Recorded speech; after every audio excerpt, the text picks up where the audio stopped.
Matrix is proud to be the exclusive sponsor of Shorts with Liz Clark. Well, hello. On today's Shorts with Liz Clark, we are joined by Zach Weston, the new Executive Director of Fitness Industry Council of Canada. We'll talk about his vision for fitness and preventative health, key advocacy efforts like tax credits for gym memberships, and what it means to have a former FIC leader, Gabriel Hardy, now in Parliament. So with 7,000 plus facilities represented, FIC is reshaping how fitness fits into public policy across Canada. We work closely with Zach in FIC, and I'm so thrilled to have Zach joining us today. Thanks for being here. Liz, it's so great to see you, and I'm really happy to be here. Great. So let's just jump in here. So you were appointed Executive Director of FIC Canada in June. What motivated you to take this role? And then what do you see as your top priorities out of the gate? Well, I would start simply with saying impact. I'm incredibly motivated by the belief that physical activity is the most potent and accessible form of preventative medicine that we have. We've been using the phrase exercise is medicine for a long time, and it's time to really put that into action. I would say Yep. for far too long, our healthcare system has been focused on treating illness rather than preventing it. My personal conviction and the reason I took on this role is to fundamentally change that perspective in Canada and leverage the fitness infrastructure to create impact in the Canadian healthcare system. And my motivation is to help Canadians understand that being active is not just about looking good, but it's about staying healthy and reducing the risk of chronic disease and improving our mental well-being. My top priorities at the moment are twofold. So first, we need to elevate the fitness industry status in the eyes of the government from being seen as an entertainment or retail sector to being recognized as an essential partner in public health. And Yeah. secondly, we're laser focused on our key legislative agenda, particularly around tax reform. Our goal is to make fitness more affordable and accessible for all Canadians because the cost of inactivity far outweighs the cost of a gym membership. We have an opportunity to make a real lasting impact on the health of this country, and I'm ready to lead that change. I love it. And we're dealing with the same thing down here in the US, right? I mean, categorized as leisure is, problematic. And then you talk about, preventative healthcare, but, one of the terms that I keep saying, it's not healthcare, it's sick care, and we know that what we can do to prevent it it's a pretty simple equation, but it's pretty interesting how some of these legislators can't understand, how simple it is, but it's a big task. And so I'm so thrilled to have a partner, doing it just right across the border and to be joined arm in arm. So same alignment. So FIC represents over 7,000 fitness facilities nationwide. And how are you helping those operators essentially navigate a shifting landscape of wellness, public health policy? I don't know if Canada has such crazy shifts as the US does. But so how do you navigate that in Canada? Well, I do believe we have some similar challenges that you're facing, and you've achieved some great progress recently. And similarly, in Canada, our role is to be the voice and the shield for our members. The landscape has shifted dramatically, especially since the pandemic, with a new focus on public health and a greater understanding of the link between physical and mental well-being. Our members, the club owners and operators, are at the forefront of this change, and they need support to navigate it. We provide the support through three main pillars. The first is relentless advocacy.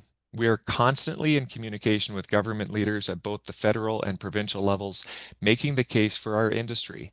We arm our members with the data they need to have these conversations in their own communities. So, for example, we highlight that physical inactivity costs Canada an estimated $6.8 billion annually. And that fact is actually from a published paper from 2004.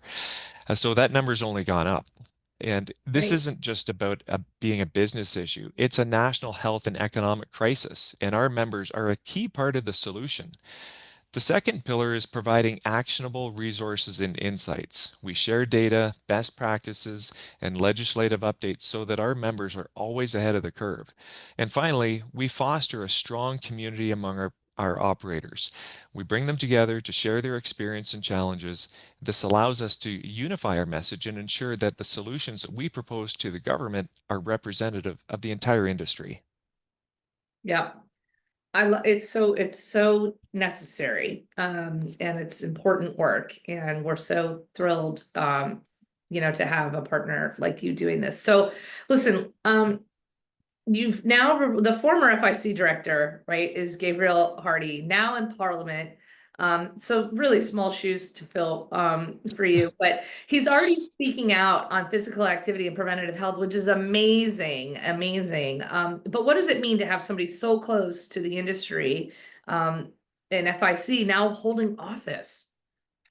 Oh gosh, having Gabriel Hardy in Parliament is an absolute game changer for our industry. From his Fitness Fridays in Parliament to the work that he's doing this summer, and the advocacy and promotion is just outstanding. So it's one thing for us as an association to lobby from the outside, but it's a completely different reality, and it's to have a true champion on the inside and someone who has firsthand experience of the challenges and opportunities that our sector faces. Gabriel's not just an advocate, he's a living example of our mission. I speak to him probably at least a couple of times a week still. And his 5K at a time initiative, where he is running through his riding in Montmorency, Charlevoix in Quebec to promote active living. It's a masterclass where he's blending politics with advocacy by simply running 5 kilometers a day. He's showing his constituents that physical activity is accessible and achievable. He's making movement visible and relatable. He has a unique ability to link physical activity to economic vitality, highlighting how it boosts local tourism and it supports small businesses that he encounters along his routes. His work is a powerful reminder that health, business, and community are all deeply intertwined, and it gives us a direct and influential ally in Parliament who can not only speak to the issues, but also demonstrate their real world impact. Yeah, yeah, being the example. And I'll just tell you, I love a 5K. I think a 5K is like my favorite distance. I'm kind of intimidated. I mean, I'll do a 10K once in a while, but beyond that, a 5K every day is, I mean, that's a tremendous goal and a tremendous achievement. But it's achievable. It's not, doesn't have to be intimidating. So how It, tremendous to have that, It's a right? reasonable distance that it's not as intimidating as a 10K or a half marathon or Yep. longer. And yeah, you can fit it in, and of course the fitness benefits are realized with decreased risk of injury that sometimes happens with overtraining and longer distances. Yep. Okay, so one of FIC's major advocacy efforts is around revising line 33099, to make fitness expenses eligible as medical deductions. Probably, similar to fit and what we've been doing down here in the US. But so tell us a little bit about where does that effort stand, and how close are we to actually real change with that? Yes, line 33099. I keep thinking of this as the Patrick Roy and Wayne Gretzky line on our tax code. So, this is one of There's our a most. Gretzky line in your text. I mean, Wayne Gretzky is a hero, so I think that if there's something that you can write off and related to Wayne Gretzky, I'm all for that. Yeah, two of my hockey heroes growing up in the 80s. So, this is one of our most critical and long-standing advocacy efforts, the current tax code. So this line 33099, it allows for a wide range of medical expenses to be deducted, everything from therapy animals to wigs for patients, which are absolutely important. Yet gym memberships, despite being proven to prevent and treat chronic diseases, including mental health, which is significantly on the rise, are not on that list. This is a profound and illogical gap in our policy. The effort is ongoing, and we believe we are building significant momentum. We are in dialogue with the Ministries of Health and Secretary of Sport Adam Van Hooverden, and we make annual pre-budget submissions to the government. We also have a powerful example from you as our American counterparts, the Health and Fitness Association, where you similarly advance the personal health investment today, the FIT Act, which includes physical activity expenses in the House tax package. And that progress and success in the US, which as you know, and I know, still requires further work to be completed. But this gives us a new incredible talking point, and it shows us it shows the Canadian government that this kind of policy change is not only possible, but is being implemented by our closest neighbor. We're working hard to build a broad coalition of support among members of parliament, industry partners, and the public to finally tip the scales and bring about this long overdue change. Zach, speak a little bit about, you just mentioned the Minister of Sport. We don't have that in the US. So is that like a permanent office and sort of a like a shoe-in supporter for your industry, or is that something that can be a challenge? Be just curious. Yeah, it's a great question. It changes from one parliament and government to another. And before the most recent federal election, we actually had a full ministry, a ministry of sport and physical activity, led by the Honorable Carla Qualtrough from the Vancouver area. In the transition from Justin Trudeau to Mark Carney, the cabinet was reduced, and that cabinet position, Minister of Sport and Physical Activity, was not continued. Carla, noted before the election that she was not going to run in last November's election. But it was grateful, to us to see the continuity of continuing Adam Van Hoeverden in that role of Secretary of Sport. Adam is a well-decorated Canadian Olympic kayaker who we cherish as a Canadian hero in many regards, and he has really championed in so many regards the importance of sport in Canada. Um, and so it's terrific to have someone like Adam who has seen the value and benefit of sport in his life, and who understands the impact that it can make for others. Um, but he is somebody that we need to advocate and work with to advance tax policy changes and advance that so that we can get support not only from his party, but also from important influential members in the Senate, including Marty Deacon, who has really championed a lot of the national fitness days here in Canada, which have also been supported by former Member of Parliament John Weston, no relation to myself. But John has really started and championed, the work about Let's Move Canada and the Canadian Health and Fitness Institute. I mean, I really envy that. We don't have a department like that in the US. I will say we're in a unique spot right now that the White House has decided to bring back the President's Council on Physical Fitness. And so all of that is really great news here in the US. But to have a Ministry of Sport just dedicated is really powerful. So even though understanding that like the politics swing just like they do in the US, but to have a department dedicated to that is really important. And it's similar in Europe and other countries as well. So just a difference that that I observed. So looking at some of the different provinces that y'all have going on in Canada, looking at Newfoundland, and the fact that I said y'all, did that just, you're laughing, I know. Yeah.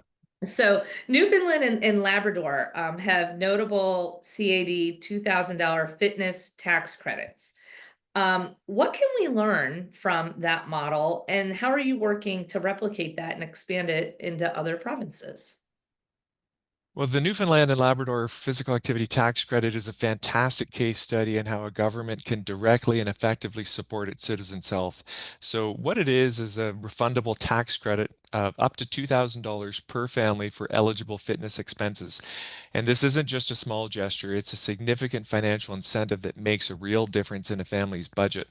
And it was actually recently doubled to a rate of 17.4%, which shows a clear commitment from the provincial government to the health of its citizens. And we've seen through reports from HFA and the work that Anton has led that a 10% reduction in costs can increase the number of Canadians that can afford and are committed to joining fitness facilities by as much as 40%. So that 10% price elasticity is really, really important. And thankfully, it's not just Newfoundland, but Manitoba is also providing residents with a fitness tax credit up to $500 for children and young adults up to age 24. And the province of Nova Scotia has also made this available to those under the age of 19. So these incentives are critical to helping support and establish healthy behaviors and the love for physical activity. And so what we can learn from this model is that it is a concrete, tangible way to recognize the value of physical activity. It provides a direct financial benefit to families, it encourages them to be active, and at the same time supports the local health and wellness industries. This model works. We are actively using this example in our discussions with other provincial governments and the federal government. And we're telling them this has been done successfully. It's a proven model that works. Let's not reinvent the wheel, but let's expand on that policy that is already making a positive impact and make it available to all Canadians coast to coast to coast. Yeah, you just answered my question, because I was like, are these provinces doing this just out of the goodness of their heart because they know it's the right thing, or are you actively lobbying? So obviously, to be able to be pushing that from a policy standpoint and increasing it, very powerful. And you're seeing results, and that's tremendous. So something that I think that many countries can learn from. And congrats, kudos. So you've spoken about connecting fitness more closely to the healthcare system, and you and I have talked about this offline many, many times. And what do you think stronger integration between fitness and health really looks like in practice? Well, Liz, I think this is where honestly I get really excited, and having spent the majority of my clinical career working in the healthcare system, this is where we've got the biggest potential, to really drive the needle. So stronger integration would mean a paradigm shift away from a system that primarily treats sickness to one that actively invests in health and wellness. In a truly integrated system, the fitness industry would be seen as a pillar on the front lines of preventative care. Interestingly, when we use that word integration, that was actually in the title of one of my positions when I worked in the Ministry of Health. I was a manager of healthcare integration and clinical innovation. So in practice, in my mind, this would look like a few key things. So first, we would have widespread exercise prescriptions. And this means that when a patient goes to see their doctor for a checkup or their family practitioner, instead of just getting a prescription for a pill, they would also get a prescription for a certain number of minutes of physical activity per week and counseling on that behavior.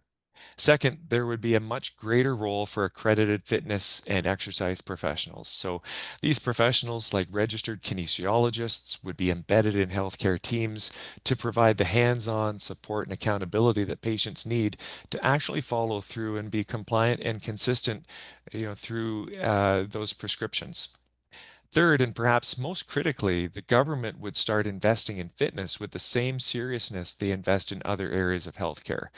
We have seen that exercise is as effective or even more effective than medication in many conditions, including in depression. And it's a powerful tool for preventing chronic disease. An integrated system would recognize this and shift funding towards programs that get people active and healthy, saving the system money in the long run. And I would say that the best impact that I've seen comes from public-private partnerships, whereby the existing fitness infrastructure that has been built and created by the private sector can be utilized by public funding for programming. When I worked for the Ministry of Health in Ontario, I invested in a diabetes education and treatment program by partnering with a national fitness provider, and the result was a tenfold increase in the number of patients that we could serve. We reduced wait times and achieved the same clinical outcomes that the public only model realized, and we did so at a fraction of the price. Yeah, I mean, the story just sells itself,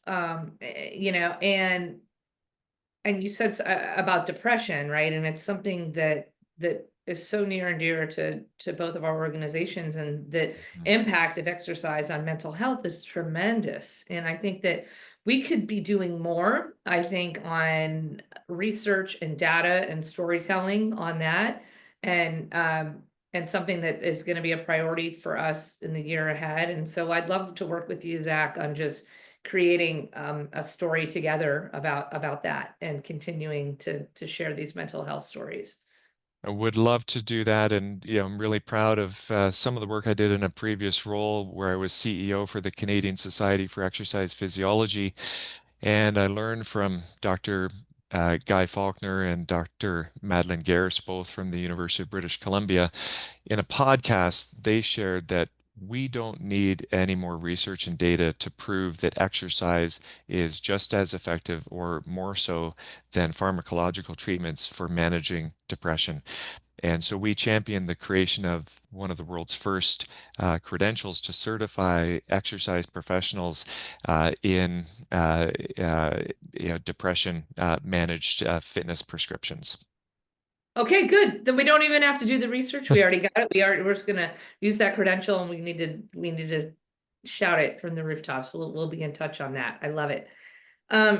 So what is your sense, kind of in closing out here, of the current political appetite in Canada for supporting a fitness movement as part of public health? And are there allies, momentum, roadblocks, and what are the things that you're watching closely?